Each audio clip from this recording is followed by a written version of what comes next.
Night of the Living Dead, I think, is really a product of its times. It was filmed in 1968, which is one of the most tumultuous times in not only the United States, but all over the world. You had the Vietnam War was escalating. The Tet Offensive showed us that maybe things in Vietnam were not going the way, the people in power told us they were going. There was the Prague Spring in Czechoslovakia. There were political assassinations. Martin Luther King Jr. and Robert Kennedy were both assassinated. You had the workers and the students almost taking over the country of France in May of '68. You had race riots. I mean, it was just, everything was being overturned. Everything was being shown to be not what it was thought to be even a couple of years before then.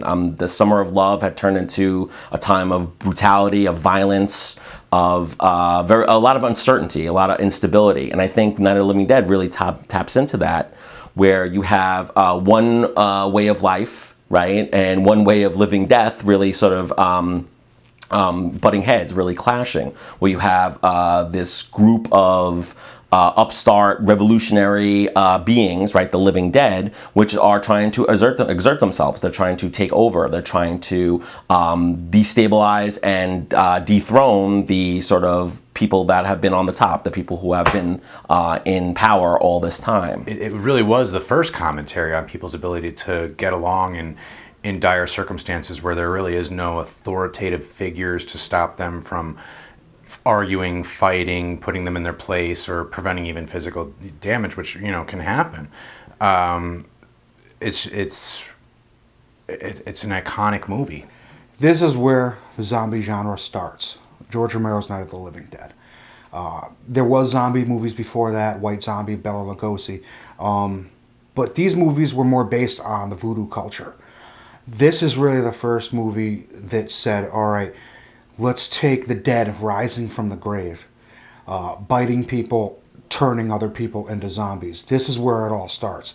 You watch your Walking Dead these days, you watch Shaun of the Dead, which is a huge nod to this movie. This is really where it all comes from. George Romero's Night of the Living Dead is, without a doubt, one of the most important films in horror. It absolutely defined and gave birth to the zombie genre. Well, the opening scene, being that it takes place in a graveyard, shows that the whole film is suffused with death. I mean, death just it seems to be a palpable presence throughout the whole film. The sort of scaring of Barbara in the graveyard with, they're coming to get you, Barbara. Obviously, referencing like a Boris Karloff. And I think that what Romero is trying to show here is that this is the end of the old horror. Modern horror is now being born with this film, almost like parodying this old sort of Boris Karloff-esque universal horror with this new, more visceral, more powerful, more violent, more anything goes kind of horror. So I think that's a nice moment in the film where it's like, okay, we may be expecting this old-fashioned, universal, we have the lumbering, even the lumbering kind of zombie that kind of looks Frankenstein-esque coming through the graveyard. But Romero's going to take it in a total different way. Romero's going to sort of just overturn the old understandings of horror and the old ways that horror was presented and give us something that was new, that was shocking, that was different, that was very contemporary with the times of a very revolutionary feeling. They're coming to get you, Barbara. Stop it! You're ignorant. They're coming for you, Barbara. Stop it! You're acting like a child. They're coming for you. Look, there comes one of them now. He'll hear you. Here he comes now. I'm getting out of here. Johnny. They're coming to get you, Barbara is one of those lines that really is infamous in horror history. And then we see the very first zombie, the cemetery zombie, played by Bill Heinzman. And this really is the beginning of what we know today. Well, the arrival of Ben has been a moment in the film, I think, that has gotten a lot of scrutiny, and obviously because of race, right? That the idea that before this there really had not been an African-American hero in many films, never mind in a horror film. I actually think that's overdone. I think that one of the things that Romero is trying to do is go beyond just the discussion of race or ethnicity or political affiliation. In his world, in this new revolutionary times, It's either you're living or you're living dead. And things like race, things like ethnicity, things like gender, all those things don't matter anymore because all those sort of distinctions mean nothing to the living dead. They don't care if you're black. They don't care if you're white. They don't care if you're Hispanic. They don't care if you're a woman or if you're a conservative or a liberal.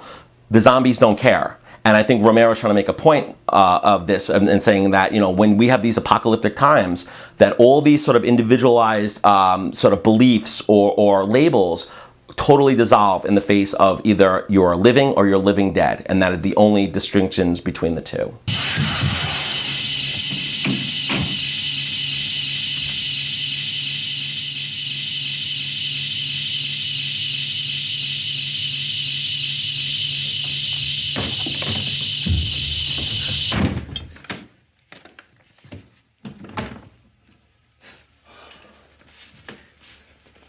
It's all right.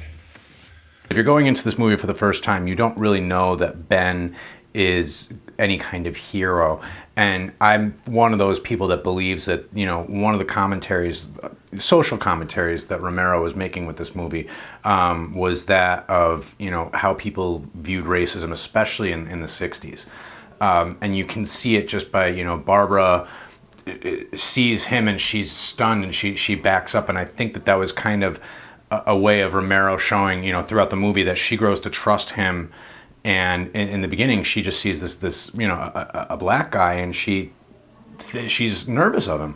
But he ends up saving her life in this moment because we see the cemetery zombie coming after her, and he brings her inside, and that kind of breaks the ice for her. She still doesn't know he's going to be the hero, and we still don't know what's going to happen to him in the long run. But that was like that first moment of a barrier being broken down.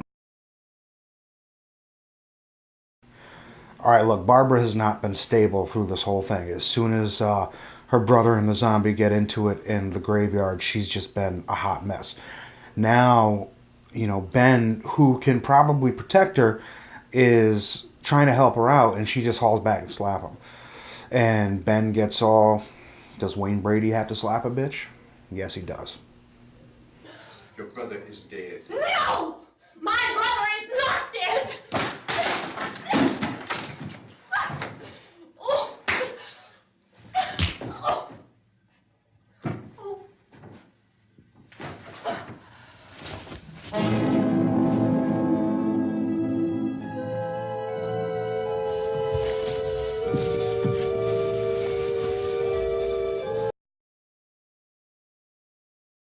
You're insane. The cellar's the safest place. I'm telling you, they can't get in here. And I'm telling you, those things turned over our car. We were damn lucky to get away at all. Now you tell me those things can't get through this lousy pile of wood? His wife and kids downstairs. The kid's hurt. Well, I still think we're better off up here. So now the other family, the other group has come from downstairs and let their presence be known, and an argument's breaking out. You know, should we go downstairs? Should we stay upstairs? Romero has always said that this is not racially motivated, but to me, the way that Harry acts, again, this is just to me, it's kind of, you know, I'm not going to let this black guy tell me what to do. And that's kind of the vibe I always got from it. Whether I'm wrong or not, that's how I kind of always took it. Media in Night of the Living Dead is very interesting because I think it's one of the first horror films in which media plays a huge part of the plot and of filling in not only the characters in the film, but also the audience about what's going on, what are some of the factors, what are some of the characteristics of the actual threat that's happening in the film. I also think that the use of media in the film also speaks to the sort of larger nature of this epidemic, of a sort of almost a global kind of threat, whereas in most horror films, the threat is much more on an individualized level, whereas in Night of the Living Dead, we get a sense that this is not just happening to these people in this farmhouse, but rather this is happening across the state. This is happening across the country. And again, I think this connects in 1968 with the increase in media attention. Every night on the news, we were getting, the United States was getting reports about deaths in Vietnam, seeing the same kind of carnage that the media is reporting in Night of the Living Dead, but having it happening in Vietnam. I also think it's interesting that the characters are reliant on media in this film, whereas in other horror films it was much more of an immediate, one-on-one kind of a reaction to the threat, from the characters to the threat. Here, the characters are very reliant on media rather than on their own experience and their own interactions with the threat, and I think it's much more realistic. Because of the obvious threat to untold numbers of citizens, and because of the crisis which is even now developing, this radio station will remain on the air day and night. This station and hundreds of other radio and TV stations throughout this part of the country are pooling their resources through an emergency network hookup to keep you informed of all developments. At this hour, we repeat, these are the facts as we know them. There is an epidemic of mass murder being committed by a virtual army of unidentified assassins.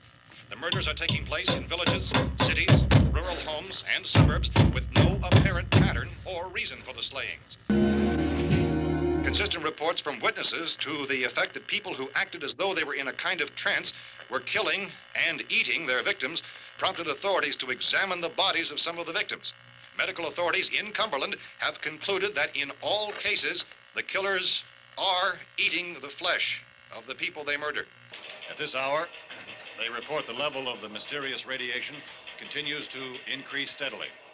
So long as this situation remains, government spokesmen warn that dead bodies will continue to be transformed into the flesh-eating ghouls. All persons who die during this crisis, from whatever cause, will come back to life to seek human victims unless their bodies are first disposed of by cremation. Our news cameras have just returned from covering such a search and destroy operation against the ghouls, this one conducted by Sheriff Conan McClellan in Butler County, Pennsylvania. So now let's go to that film report. All law enforcement agencies and the military have been organized to search out and destroy the marauding ghouls. The Survival Command Center at the Pentagon has disclosed that a ghoul can be killed by a shot in the head. I like that Romero decided to show that, even when you send the most able-bodied people out to try to form some kind of rescue plan, that, the world's not a perfect place. Screws do fall out all the time. And that, your car will explode if you sit in it for far too long, when the gas tank is on fire. A lot of, there's always a happy ending nowadays, it seems, where, the person gets away and they jump out of the car in the right amount of time. Not here, man. That girl's jacket got caught and they got exploded. So, it sucks, but that's life. Watch the torch!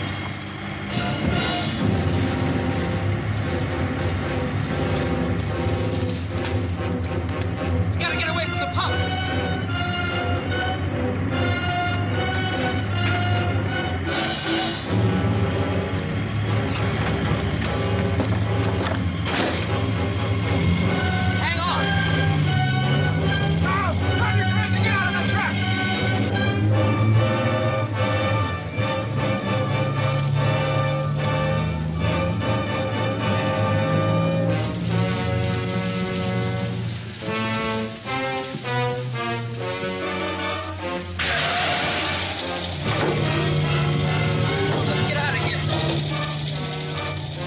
Come on.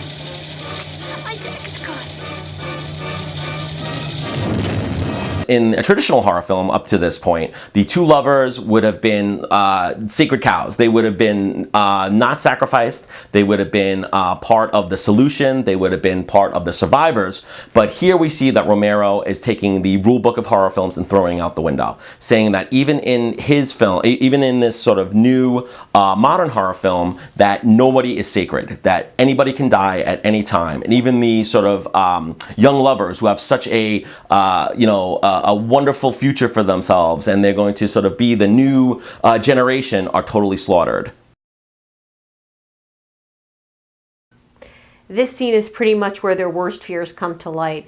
The zombies overtake the house, the little girl has turned, and everyone's kind of fighting for their lives here. It's also an extremely important and inspirational scene for the zombie genre. You can see Romero's influence in, you know, all the films that came to follow where a group of zombies are attacking, even as recent as The Walking Dead.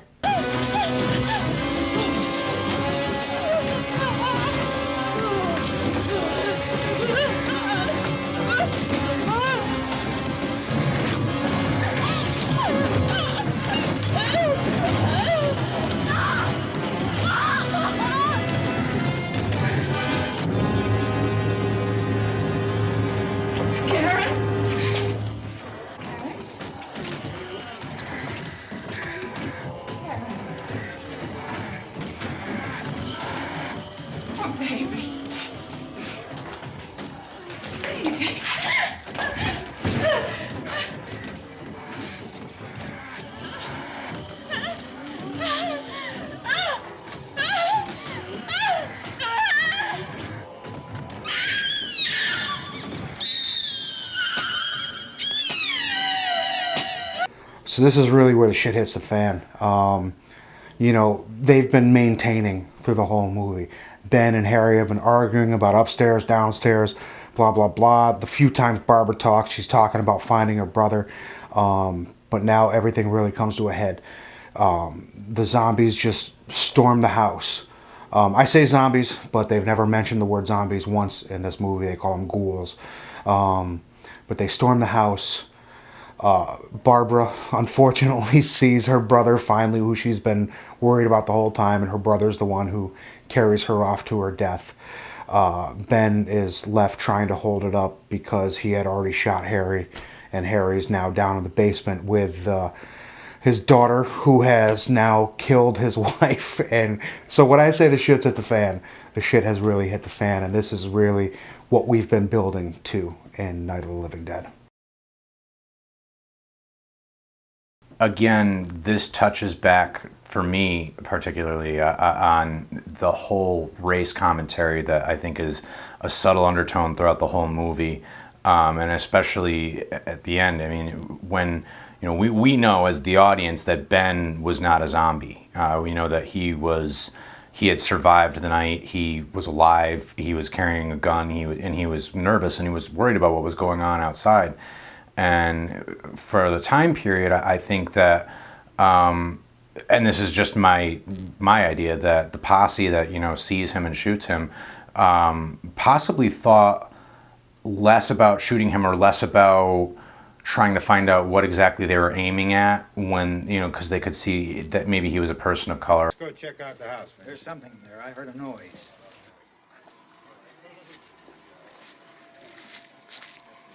All right, Vince, hit him in the head, right between the eyes.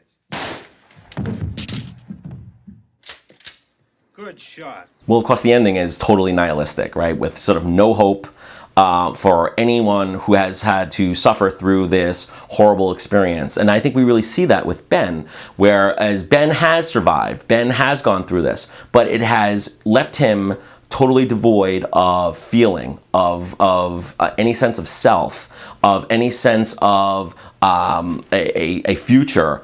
And he has become one of the living dead, even though he has not been bitten, he has not been, physically turned into one of the living dead. The sort of the trauma that he's gone through has totally turned him into someone that has no identity anymore. And I think that's why he is shot, right? He is so shell-shocked, he is so traumatized by what has happened that he can't go on. He is incapable of going on. So maybe that may be the best thing that happens to him, is that he is eliminated, because just imagine the kind of post-traumatic stress he would have to suffer after this.